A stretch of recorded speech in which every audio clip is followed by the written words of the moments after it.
अब हम इस वीडियो में 2.5 के जो हमारे लास्ट क्वेश्चंस रह गए थे वो हम सॉल्व करेंगे। तो क्वेश्चन नंबर 2 का हमारे पास डी क्वेश्चन है। यहाँ पे क्वेश्चन क्या था हमारे पास, if A B are roots of equation, इस इक्वेजन की अगर ए बी जो है वो रूट्स हैं from equation whose roots are, यानी कि अगर इस इक्वेजन के रूट्स ये हैं तो फिर ये जो रूट्स हैं ये किस इक्वेजन की हैं, ये हमने फाइंड आउट करना है। यहाँ पे हम इन क्वेश्चंस में क्या कर रहे थे, हम इक्वेजन्स को फाइंड आउट कर रहे थे। ठीक है, इक्वेजन्स फाइंड आउट करने, यहाँ रूट्स दी हुई हैं तो उसके अकॉर्डिंग हमने इक्वेजन फाइंड आउट करनी है। तो सबसे पहले हम इस दी हुई इक्वेजन का सम और प्रोडक्ट फाइंड आउट कर लेंगे। फर्स्ट स्टेप में क्या करना होता है, हमने ये जो इक्वेजन हमें दी हुई है x square minus 3x plus 6 is equal to 0, तो इसका हम क्या करेंगे, पहले सम फाइंड आउट करते हैं। तो सम के लिए हम क्या करेंगे, ए बी और सी असाइन कर लेते हैं। ए की वैल्यू क्या आएगी 1, बी की वैल्यू क्या आएगी, ये एक्स का कोएफिशिएंट क्या है -3 और सी की वैल्यू क्या आएगी +6। ठीक है, ए की वैल्यू 1 क्यों आए, क्योंकि यहाँ पे एक्स स्क्वायर के साथ कोई कोएफिशिएंट नहीं दिया हुआ ना, कुछ भी नहीं है यहाँ पे, तो हमने 1 कंसीडर कर लिया। ठीक हो गया। देन हमने क्या करना है, अब सम फाइंड आउट करते हैं। सम क्या है, a प्लस बी दोनों का सम किसके बराबर होता है, -b/a के, वैल्यू पुट करते हैं, माइनस b की वैल्यू क्या है -3/1, तो ये किसके बराबर आ जाएगा हमारे पास -−+3, 1 से डिवाइड होगा तो 3 ही आएगा। सम अब हमारे पास आ गया a प्लस बी जो है वो क्या आ गया हमारे पास 3। इसी तरह प्रोडक्ट फाइंड आउट करते हैं। प्रोडक्ट होता है a और b मल्टीप्लाई हो रहे होते हैं, तो ये किस तरह, इसका फार्मूला क्या है c/a। c की वैल्यू हम लिख लेते हैं 6 है और a की वैल्यू 1 है, तो प्रोडक्ट हमारे पास 6 आ जाएगा, यानी कि प्रोडक्ट इज इक्वल टू 6। अब हमारे पास एक ये सम की वैल्यू आ गई और ये प्रोडक्ट की वैल्यू आ गई। अब नेक्स्ट स्टेप हमारा क्या होता है कि हमने इन रूट्स को अब सॉल्व करना है। ठीक है, तो इन रूट्स को लिख लेते हैं, a/b और b/a। तो जब हम इसका सम फाइंड आउट करेंगे तो सम के लिए क्या करना है, इन दोनों रूट्स के दरमियान में प्लस लगा लेना है सम। तो क्योंकि ये बटे में है तो हम इसका एलसीएम फाइंड आउट करेंगे। ठीक हो गया, क्योंकि इसके दरमियान में प्लस का साइन है, तो ए और बी नीचे वाली दोनों। उसके बाद ये ऊपर वाली वैल्यूज को हमने क्रॉस मल्टीप्लाई करना है। ए को किससे मल्टीप्लाई करेंगे, ए से, तो a² आ जाएगा और प्लस का साइन दरमियान में, और बी को किससे मल्टीप्लाई करना है, इधर नीचे वैल्यू से b से, तो b² हो जाएगा। ठीक है, अब हमारे पास हमें पता है कि a² प्लस b² का फार्मूला कैसे ओपन होता है, a प्लस b का होल स्क्वायर -2ab। ठीक है, ये फार्मूला ओपन कर लिया और नीचे as it is A B आ जाएगा। अब हमें पता है कि a प्लस बी की वैल्यू 3 हमने फाइंड आउट की है और +2, और ए बी की वैल्यू हमने फाइंड आउट की है 6/a/b की वैल्यू हमने फाइंड आउट की है क्या भला 6। तो ये क्या हो जाएगा, 3 का स्क्वायर खत्म करते हैं तो 9 प्लस 6 को 2 से मल्टीप्लाई किया तो 12 और 6 इज इक्वल टू, यहाँ पे अब हमारे पास 12 और 9 को हमने क्या करना है, सॉरी माइनस का साइन था यहाँ पे तो अब क्या करेंगे, 12 में से 9 को माइनस कर देंगे तो -3 आ जाएगा, -3/6। तो इसको इससे क्रॉस कर लेते हैं तो -1/2, ये हमारे पास क्या आ गया सम। ठीक है, अब हमने क्या फाइंड आउट करना होता है, प्रोडक्ट। अब प्रोडक्ट फाइंड आउट कर लेते हैं इन्हीं रूट्स का। प्रोडक्ट के लिए हमने क्या करना होता है, इन दोनों को मल्टीप्लाई करना होता है ना, इन दोनों रूट्स को। तो b/a मल्टीप्लाई होंगे तो b से कट जाएगा, a से कट गया, हमारे पास 1 आ गया। ठीक है, अब प्रोडक्ट ये आ गया और सम हमारे पास ये आ गया। अब हमने नेक्स्ट क्या करना होता है, अकॉर्डिंग टू पैटर्न हमें क्या दिया होता है x square minus S x plus P is equal to 0। अब इसमें एस और पी की वैल्यूज पुट करनी होती हैं, तो x square as it is minus s की वैल्यू हमारे पास क्या आई थी, -1/2 एक्स प्लस पी की वैल्यू क्या है 1, हमारे पास ये वाली। अब हमने क्या करना है, माइनस माइनस को कर लेते हैं मल्टीप्लाई, तो ये एक्स स्क्वायर प्लस 1/2 एक्स हो जाएगा प्लस 1 इज इक्वल टू 0। अब ये हमारे पास आंसर आ गया, लेकिन चलो ये बटे में है तो हम इसको 2 को क्या करेंगे, हम इन सारी वैल्यूज के साथ मल्टीप्लाई कर लेते हैं, ठीक है, ताकि ये यहाँ से ख़त्म हो जाए। तो मल्टीप्लाई बोथ साइड्स विथ 2। तो यहाँ पे इसको भी मल्टीप्लाई कर लेते हैं 2 से, इस सारी साइड को और इसको भी मल्टीप्लाई कर लेते हैं 2 से। अब ये तो 0 ही हो जाना है, और यहाँ पे अब 2x स्क्वायर हो जाएगा, ये 2 इससे कट जाएगा, तो सिंपल हमारे पास क्या रह जाएगा x, और 2 को 2 से मल्टीप्लाई करें, 1 से मल्टीप्लाई करें तो 2 आ जाएगा और 0। ये हमारे पास आंसर आ गया, ठीक है। नेक्स्ट क्वेश्चन सॉल्व करते हैं। हम सिर्फ यहाँ पे क्वेश्चन चेंज कर लेते हैं, और इस क्वेश्चन में जो लास्ट डी हमारे पास क्वेश्चन है, ई क्वेश्चन में भी ये इतना तो सेम ही रहेगा। हम सम और प्रोडक्ट जो है इस इक्वेशन का वो हम एज इट इज लिख लेते हैं, ठीक है। बाकी को हम रिमूव कर देते हैं, और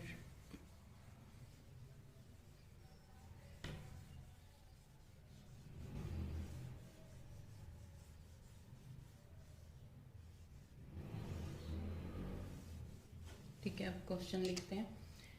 क्वेश्चन नंबर ई क्या है, a प्लस बी एक रूट है, और दूसरी रूट क्या है 1/a प्लस 1/b। अब ये 2 रूट्स हैं हमारे पास। अब सम और प्रोडक्ट तो ऑलरेडी लिखा हुआ ही है, तो डायरेक्ट अब इसको सॉल्व करते हैं हम। तो सबसे पहले इन दोनों को आपस में प्लस के साथ लिख लेंगे। यहाँ पे इनका सम फाइंड आउट करते हैं। Sum is equal to a plus b, और दरम्यान में प्लस आ जाएगा दोनों रूट्स के, और एक रूट ये है 1/a 1/b एक रूट है। तो अब सबसे पहले क्या करना है, अब इसका सबसे पहले एलसीएम फाइंड आउट करते हैं, इसको सॉर्ट आउट करते हैं, और उसके बाद इसका होल का सम करेंगे। तो इसको अभी फिलहाल एज इट इज ही लिखते हैं। इसका एलसीएम फाइंड आउट करते हैं ए बी। अब इस 1 को इससे मल्टीप्लाई यानी कि क्रॉस मल्टीप्लिकेशन होगी, तो 1 यहाँ पे आ जाएगा बी और ये आ जाएगा ए, ठीक है। अब देखो यहाँ पे ना a प्लस बी की वैल्यू जैसे कि हमें पता है, और यहाँ पे इस a प्लस बी की वैल्यू भी हमें पता है, और a b की वैल्यू भी पता है, तो हम इनकी वैल्यूज को पुट कर लेते हैं, ठीक है। तो a प्लस बी की वैल्यू क्या है, ये 3 प्लस a प्लस बी की वैल्यू क्या है 3/ab की वैल्यू क्या है 6। तो अब इसको सॉल्व करते हैं। ओपन करेंगे इसको क्रॉस कर लेते हैं 1 और 2, ठीक है। अब हमारे पास क्या वैल्यू आ गई 3 प्लस 1/2। अब इसका एलसीएम फाइंड आउट करते हैं। एलसीएम अब आप देखो यहाँ पे इसके नीचे तो कोई वैल्यू नहीं है, तो कंसीडर करते हैं 1 है इसके नीचे, फर्ज कर लिया, तो 2 और 1 का एलसीएम क्या होगा 2। अब क्रॉस मल्टीप्लाई करते हैं 3 को 2 से मल्टीप्लाई करेंगे तो 6 आ जाएगा, और प्लस 1 को 1 से मल्टीप्लाई करेंगे तो 1 एज इट इज। और उसके बाद अब यहाँ पे 7/2, ये हमारे पास क्या आ गया सम। हम प्रोडक्ट फाइंड आउट करते हैं इनका। प्रोडक्ट a प्लस बी और 1/a प्लस 1/b। पहले तो इनका एलसीएम फाइंड आउट करते हैं, तो ये हो जाएगा एज इट इज जैसे पहले किया है a b। यहाँ पे 1 को b से मल्टीप्लाई करेंगे, और इस 1 को a से मल्टीप्लाई करेंगे, a प्लस b, और प्रोडक्ट हमारे पास अब a प्लस बी की वैल्यू 3 है, और a प्लस बी हो या b प्लस ए हो, उसकी वैल्यू 3 है और ए बी की वैल्यू 6 है, ये इससे कट जाएगा, 2 आ जाएगा। अब हमारे पास प्रोडक्ट क्या आ गया, 3/2। अब पैटर्न क्या है हमारे पास इक्वेशन का, x square minus S x plus P is equal to 0। अब एस और पी की वैल्यूज हमने पुट करनी है, तो यहाँ पे एक्स स्क्वायर माइनस ये वैल्यू क्या है 7/2 एक्स प्लस पी की वैल्यू क्या है यहाँ पे 3/2। इतने इजी क्वेश्चंस हैं ये वाले। अब देखो यहाँ पे बटे में आके ना नई इस इक्वेशन को सिंपल पैटर्न में लिखना है, तो हम 2 के साथ इस सारी बोथ साइड पे इक्वेशन को मल्टीप्लाई कर देंगे 2 के साथ। तो 2 के साथ मल्टीप्लाई करते हैं, 2 को यहाँ लिखेंगे, x square minus 7/2 x plus 3/2 is equal to 0 से मल्टीप्लाई होगा 2 तो 0 ही हो जाएगा। अब 2 को एक्स स्क्वायर से मल्टीप्लाई करते हैं तो 2x स्क्वायर आ जाएगा। अब 2 को जब -7/2 से मल्टीप्लाई करेंगे तो 2 से कट जाएगा ना, -7x सिंपल रह गया। इसी तरह 3/2 को जब 2 से मल्टीप्लाई करेंगे तो 2 से इसका कट जाएगा और 3 सिंपल रह जाएगा हमारे पास और 0। ठीक है, ये हमारे पास आ गई इक्वेशन। ठीक है, अब हम क्वेश्चन नंबर 6 को सॉल्व करते हैं। सिर्फ 2 क्वेश्चन ही हैं इसके। क्वेश्चन नंबर 3 जो है वो भी सेम ही है क्वेश्चन नंबर 2 की तरह, सिर्फ यहाँ इक्वेशन उन्होंने चेंज कर दी है। सेम क्वेश्चन ही पूछा हुआ है कि अगर इस इक्वेशन के रूट्स हैं तो ये जो रूट्स हैं ये किस इक्वेशन की हैं। तो हमने इक्वेशन ही फाइंड आउट करनी है। तो सबसे पहले हमने क्या करना होता है, इस इक्वेशन जो दी हुई इक्वेशन है उसका सम और प्रोडक्ट फाइंड आउट करेंगे। तो सॉल्यूशन में हमने सबसे पहले क्या करना है, सम फाइंड आउट करना है a प्लस बी, ये रूट्स है ना a b, तो a प्लस बी। तो फार्मूला क्या होता है, -b/a। अब b और a की वैल्यू तो पहले हमने असाइन की नहीं। यहाँ पे a की वैल्यू क्या हो जाएगी 1, b की वैल्यू क्या होगी ये p, और c की वैल्यू क्या होगी q। ये अब आपको ये a b c की वैल्यूज तो असाइन करने का पता है ना, x square plus p x plus q is equal to 0। तो यहाँ पे जो वैल्यू होगी वो a के बराबर होगी, इधर जो वैल्यू होगी b के बराबर होगी, और इधर जो वैल्यू होगी वो c के बराबर होगी। एक्स स्क्वायर का कोएफिशिएंट a के बराबर है, क्योंकि अब कोएफिशिएंट तो भी दिया नहीं हुआ तो हम इसको 1 कंसीडर करेंगे। इसी तरह x का कोएफिशिएंट b के बराबर होता है, तो x का कोएफिशिएंट क्या दिया हुआ p प्लस का, तो p आ जाएगा। और c क्या होता है कांस्टेंट टर्म, जो भी कांस्टेंट टर्म रह जाएंगी। तो फिलहाल यहाँ पे सिर्फ q ही है, तो c की वैल्यू क्या आएगी q। अच्छा, उसके बाद ना अब क्या करना है, हमने इन वैल्यूज पुट करते हैं -b/a में, तो -p/1 is equal to -p। अब सम की वैल्यू क्या आ गई -p।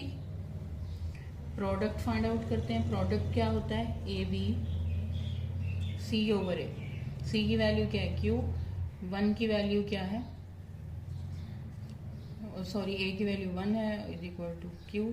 अब a प्लस b की वैल्यू -2 है, a b की वैल्यू आ गई q। अब हमने नेक्स्ट प्रोसेस क्या करना होता है,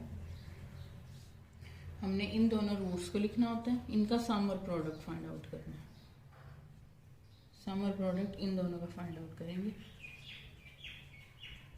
तो a square plus b square हो जाएगा। सम फाइंड आउट कर रहे हैं तो इनके दरमियान में, इन दोनों रूट्स के दरमियान में प्लस का साइन आ जाएगा, इधर कोमा है ना। तो देन अब क्या करना है, हमने फार्मूला ओपन करते हैं, a प्लस बी का होल स्क्वायर -2ab आ जाएगा, और इनकी वैल्यूज पुट करते हैं। a प्लस बी की वैल्यू हमें पता है कि -p है, और इसी तरह 2a प्लस बी की वैल्यू क्या है, सॉरी ab की वैल्यू क्या है q। p का स्क्वायर खत्म करेंगे, माइनस का स्क्वायर खत्म करने से प्लस में कन्वर्ट हो जाती है साइन, और p का स्क्वायर आ जाएगा माइनस यहाँ पे 2q। ये आ गया हमारे पास सम, ठीक हो गया। इसी तरह प्रोडक्ट फाइंड आउट करते हैं,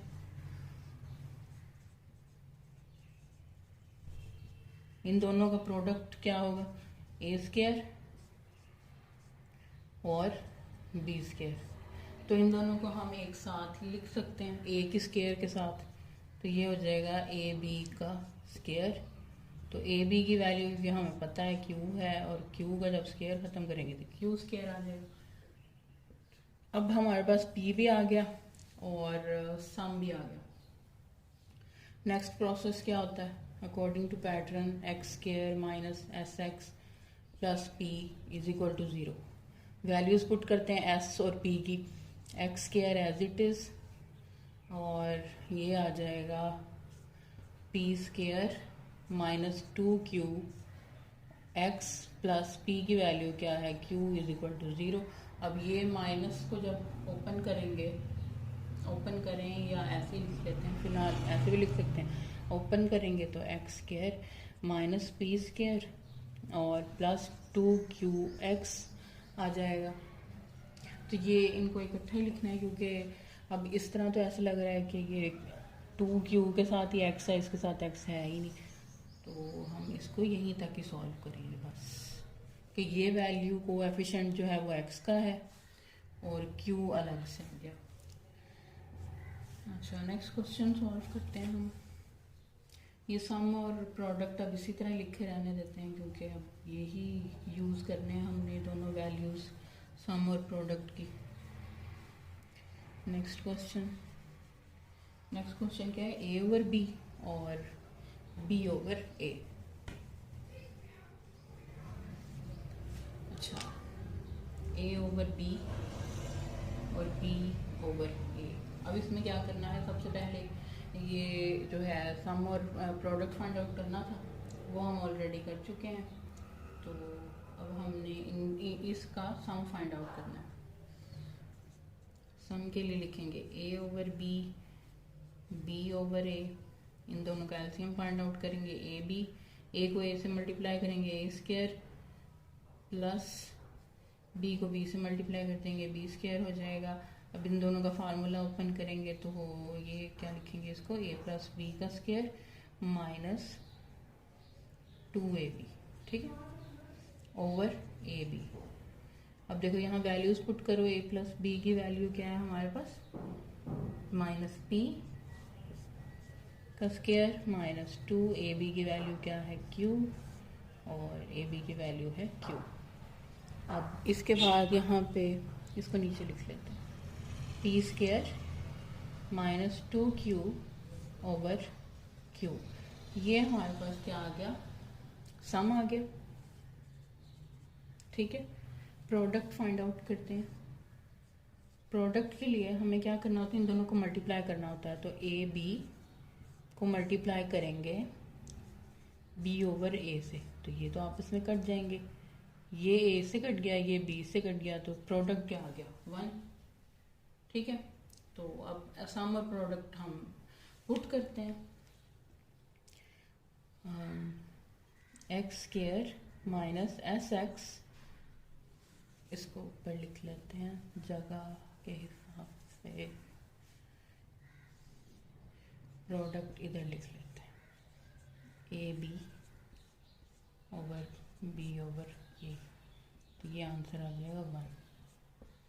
अब X square minus S x plus P is equal to 0, values put करते हैं, एक्स स्क्वायर, एस की वैल्यू हमारे पास यहाँ पे क्या आई हुई है, P square minus 2q over q X is equal to, यहाँ पे क्या आ जाएगा, p की वैल्यू क्या है 1 इज इक्वल टू 0। अब q को हमने इन सारों से डिवाइड कर लेना ताकि बटे की वैल्यू ख़त्म हो जाए, तो x square minus P square minus 2q over q x plus 1 is equal to 0। इसको q से मल्टीप्लाई करेंगे तो इसने 0 ही हो जाना। अब q को एक्स स्क्वायर से मल्टीप्लाई करते हैं तो q एक्स स्क्वायर आ जाएगा, इसी तरह माइनस, और q से कट जाएगा तो सिंपल ये वाली वैल्यू आ जाएगी, P square minus 2q x plus, और इस q को 1 से मल्टीप्लाई करेंगे तो q आ जाएगा इज इक्वल टू 0। ये हमारे पास क्या आ गई, इक्वेशन आ गई। ठीक हो गया, ये आपको मल्टीप्लाई करना समझ आ गया कि कैसे हमने मल्टीप्लाई किया। अगर हम इसको अगर आप एक साथ नहीं मल्टीप्लाई करना चाह रहे तो क्या करते हैं, हम इसको अलग अलग मल्टीप्लाई कर लेते हैं ताकि आपके लिए समझना इजी हो जाए। ऐसे लिख के दिखा देती हूँ। इस क्यू को सबके साथ मल्टीप्लाई करना है। इस क्यू को हमने एक्स स्क्वायर के साथ भी मल्टीप्लाई करना है, और इस क्यू को P square minus 2q over Q x से भी मल्टीप्लाई करना है, और q को 1 से भी मल्टीप्लाई करना है, और q को 0 से भी मल्टीप्लाई करना है, जो कि q 0 ही हो जाएगा। अच्छा, अब देखो यहाँ पे q को एक्स स्क्वायर से मल्टीप्लाई किया है तो q एक्स स्क्वायर आ गया, ये इससे कट जाएगा, minus P square minus 2q X आ जाएगा, और प्लस ये q को 1 से मल्टीप्लाई करेंगे तो q इज इक्वल टू 0। ठीक है, अगर आपने अलग अलग मल्टीप्लाई करना तो अलग भी कर सकते हैं। नेक्स्ट हम 2.6 को नेक्स्ट वीडियो में सॉल्व करेंगे। ठीक है।